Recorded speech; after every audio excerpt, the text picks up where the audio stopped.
Hey, welcome back. Everybody really liked the Bimalananda story, so I wanted to share with you my favorite Bimalananda story.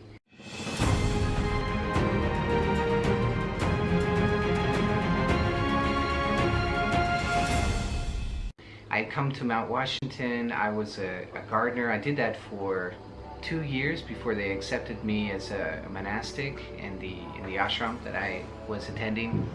And I had in my head this idea of what all the monks would be like.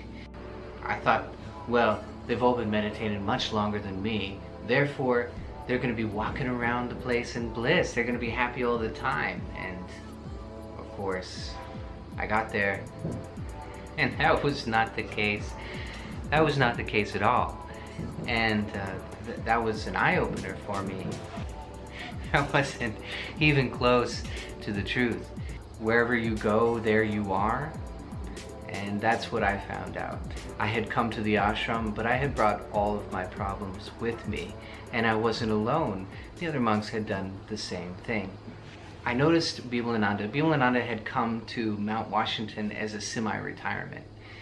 And they actually hadn't given him any duties to perform. So he made up his own. He grabbed a broom and a dustpan, and he'd go around the grounds. It was a huge grounds, so which were open to the public, where people could come and sit and meditate. And he'd go around the whole grounds, whatever needed to be swept up. And he was so sweet and so kind to everyone. Always had a really stellar attitude, a really upbeat, happy. So one day I asked him, I said, you know, brother, I come in here every day, and sometimes the monks are just really grumpy, and you are always... I said, what's your secret? And he laughed. He said, well, maybe they had a bad meditation. That was his joke. But I said, really, brother, you seem like you're a very humble soul. You always have a kind word to say. You're always very sincere and very genuine. What is it? What's the secret? And he looked me dead in the eye and he said, never stop learning.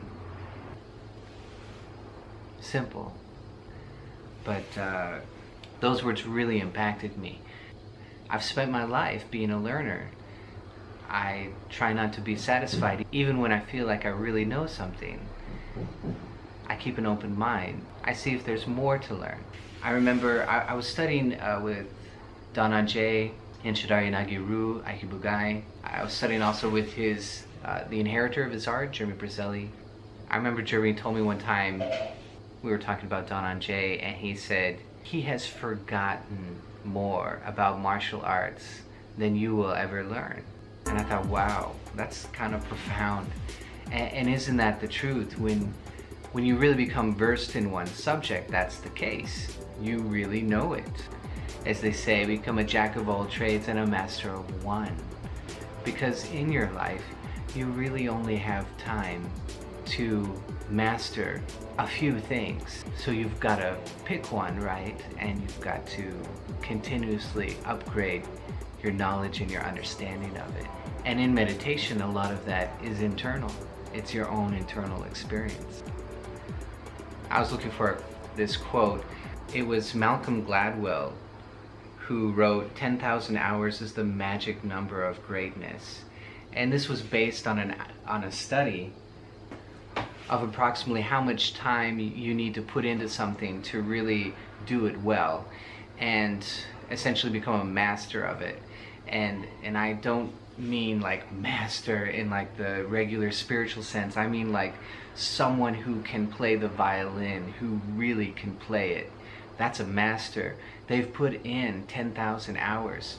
And if you take 10,000 hours and you divide it like you would a job, which would be 8 hours a day, 40 hours a week, then it would take you 4 years continuously to reach that point. So that's a magic number, 10,000 hours to really grok something and learn something. Now, if you find a very good teacher who actually knows what they're talking about and believes in simplicity, believes in ease of learning, and have devoted themselves to figuring out how to do that, well then that number can be reduced. And what's more, they might put you onto something that gives you a result very quickly, which benefits you very quickly, and gets you addicted to the subject. And if that happens to you, then you will just keep with it for years and years, and you'll hit that 10,000 mark, and you'll become a master, and you won't even think about it because you love it. And that's the place to be when you really want to learn something, is to fall just deeply in love with it, the subject, whatever it is. Whether it's meditation or the violin or football, whatever it is, we have to fall in love with it. We have to figure out, what is it that I want in this? What is the meaning that I am searching for? Anyway, that's my Bimalananda story. I really loved him. He was the most sincere, genuine monastic I ever met. And that, to me, was